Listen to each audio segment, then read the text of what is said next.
Oke, assalamualaikum warahmatullahi wabarakatuh. Jumpa lagi dengan channel ini. Dan kali ini kita akan membahas tentang pikiran dan bahasa. Bagi kalian yang belum subscribe channel ini, silahkan subscribe dulu dan like video ini, serta share video ini ke teman-teman kalian yang menurut kalian membutuhkan informasi yang dibahas di dalam video ini. Nah, kali ini kita akan membahas tentang pikiran dan bahasa. Pikiran itu berkaitan dengan pengetahuan, berkaitan dengan memori, berkaitan dengan ya biasa kita kenal dengan kognisi. Nah, pada bagian ini kita akan membahas tentang ini, pikiran dan bahasa. Terus, organizing structure of declarative knowledge. Jadi, menurut buku Psikologi Kognitif edisi kelima karya dari Robert Sternberg, itu dikatakan bahwa salah satu ini adalah struktur dari declarative knowledge. Declarative knowledge itu apa? Sekarang saya mau mengajak kalian mengingat kembali materi sebelumnya yang kalian bisa lihat linknya di atas ini. Kita pernah membahas tentang memori, dan salah satu dari memori itu adalah memori jangka panjang. Di dalam memori jangka panjang itu dibagi dua. Ada yang eksplisit, ada yang implisit, ya kan? Yang eksplisit itu deklaratif. Dia dibagi dua, ada ya kita buka aja lah ya. Gak usah susah-susah ya. Kita buka aja. Nah ini, yang eksplisit itu consciousness. Jadi di dalam alam kesadaran, dan dia deklaratif. Ada episodik, ada semantik. Kalau yang implisit itu unconsciousness, dia non-deklaratif, dia biasanya berupa skill atau kemampuan. Nah, itu contohnya. Nah, kita sekarang ini membahas sebenarnya yang berkaitan dengan declarative knowledge, jadi memori yang eksplisit. Nah, di dalam memori yang eksplisit itu ada strukturnya, ada konsep, ada kategori, ada skema. Nah, konsep ini apa? Konsep ini adalah unit of symbolic knowledge. Jadi unit dari simbol pengetahuan. Misalnya, kita mengenal konsep tentang keadilan, konsep tentang kebersamaan. Itu semua kan konsep ya. Konsep itu namanya atau contoh dari konsep. Atau biasa kita kenal juga atribut ya. Kalau di dalam psikologi itu ada konsep tentang intelijensi, konsep tentang motivasi, konsep tentang emosi. Nah, itu contohnya. Kalau kategori itu adalah rule used to organize concept. Jadi konsep-konsep ini itu di dalam pikiran kita itu diorganisir, dikelompok-kelompokkan, disusun dengan pola tertentu. Nah, pola yang dipakai untuk menyusun itu dikenal dengan ini, kategori. Kemudian yang ketiga adalah skema. Apa itu skema? Itu framework used to organize concept. Ini adalah framework. Framework itu frame itu bingkai, work itu kerja. Jadi bingkai kerja yang dipakai untuk mengorganisir konsep. Jadi framework itu apa sih? Cara pandang kali ya. Frame atau sudut pandang atau cara pandang atau pola pikir yang dipakai untuk mengorganisir konsep. Nah, itu di dalam pikiran kita selalu begitu. Kita ada konsep-konsep yang kita kuasai, lalu sekian banyak konsep itu kemudian dikategorikan dalam kategori-kategori tertentu. Bisa jadi misalnya ini emosi. Emosi itu kita kategorikan ada emosi positif, ada emosi negatif, kan gitu ya. Nah, terus kemudian skema. Emosi itu dikelompokkan positif negatif. Itu kan framework yang kita pakai untuk mengorganisir konsepnya ya. Dilihat dari sudut pandang positif dan negatifnya. Oke. Tapi bisa juga emosi ini dikelompokkan dengan framework yang lain. Apa misalnya? Emosi yang paling sering muncul dan mengganggu manusia misalnya. Atau apa ya? Ya itu sama sih sebenarnya emosi negatif. Tapi pasti ada framework atau cara berpikir lain yang bisa dipakai untuk mengorganisir konsep-konsep yang jumlahnya banyak tadi. Oke. The interaction of language, knowledge, and thinking. Interaksi antara bahasa, pengetahuan, dan proses berpikir. Pertama, bahasa. Bahasa itu apa sih? Bahasa itu kan sebenarnya simbol ya.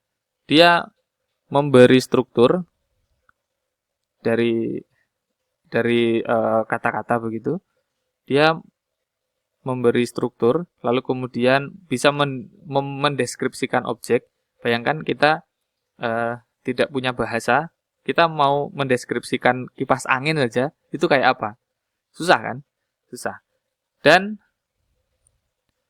combines this to perception onto reality. Jadi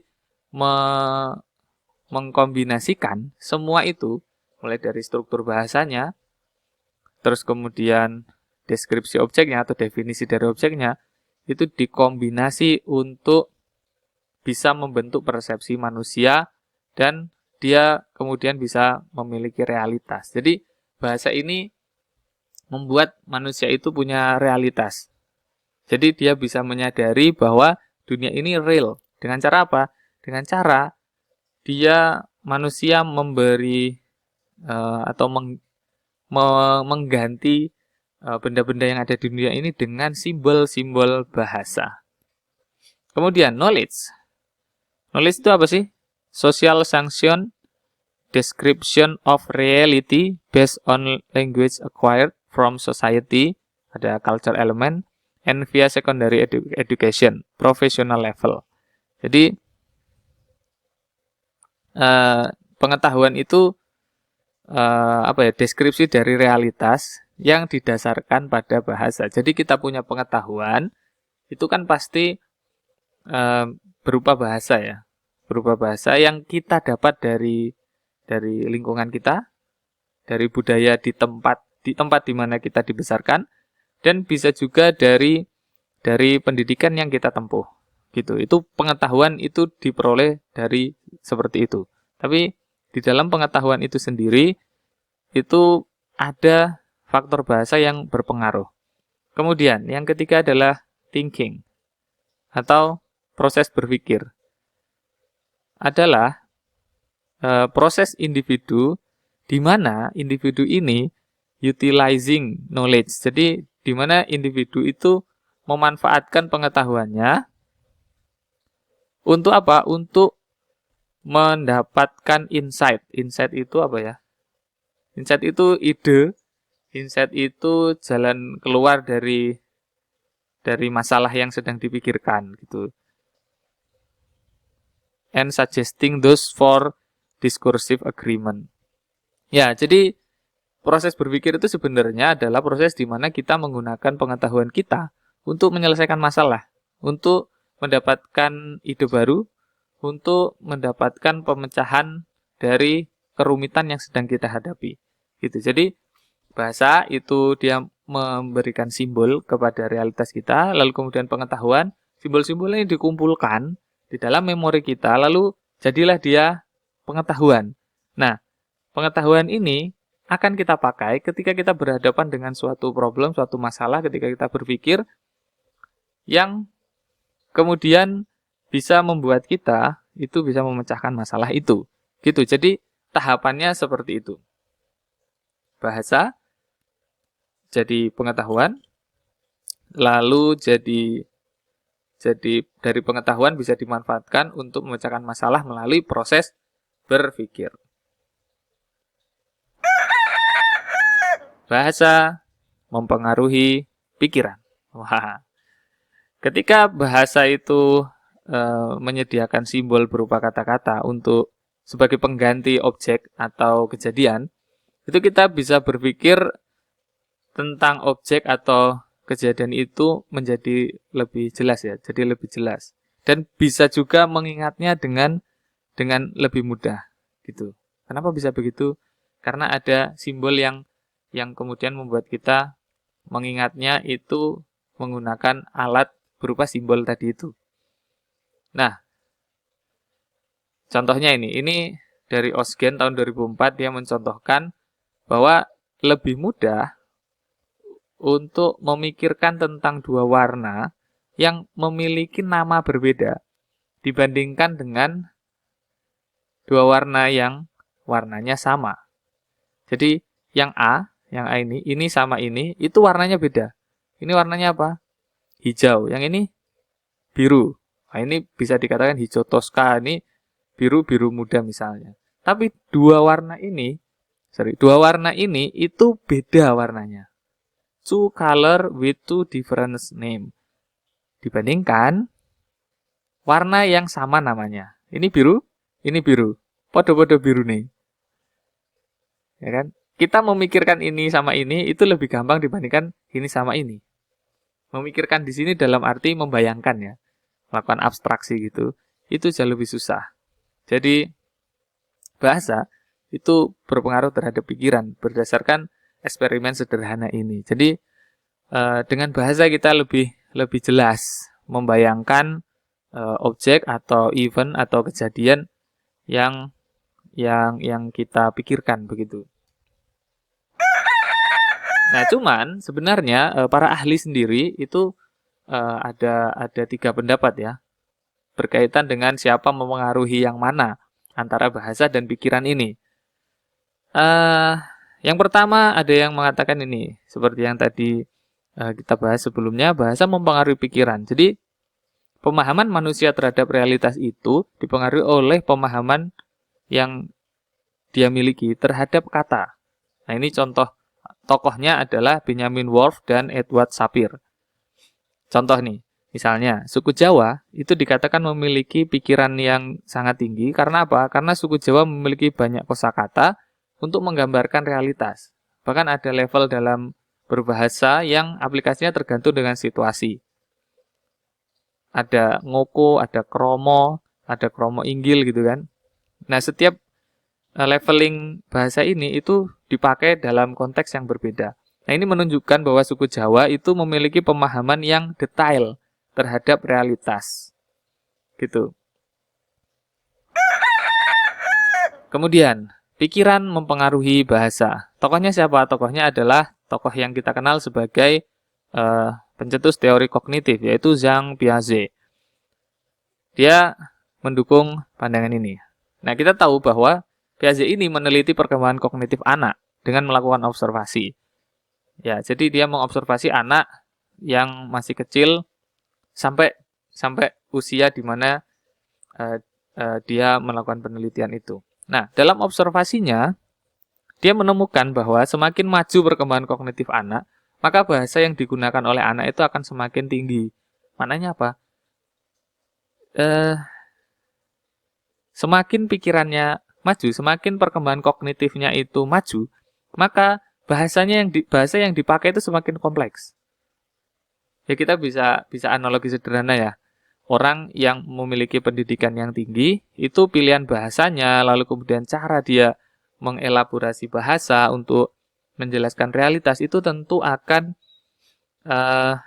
berbeda dengan orang yang secara pemikiran, secara pendidikan itu lebih rendah. Nah, ini contohnya. Kemudian, bahasa dan pikiran saling mempengaruhi. Nah, ini yang mendukung pendapat ini adalah Lev Vygotsky. Kita mengenal Vygotsky sebagai orang yang mencetuskan teori konstruktivisme ya. Jadi, perkembangan kognitif menurut Vygotsky itu tidak hanya dipengaruhi oleh bertambahnya usia dan semakin matangnya otak. Tapi, menurut Vygotsky, perkembangan kognitif itu hasil dari interaksi, dari lingkungan gitu. Jadi, menurut Vygotsky, awalnya pikiran atau kognisi itu dan bahasa itu berkembang secara terpisah. Pikiran berkembang menurut perkembangan fisiknya, menurut perkembangan dan kemajuan perkembangan otaknya. Lalu kemudian bahasa,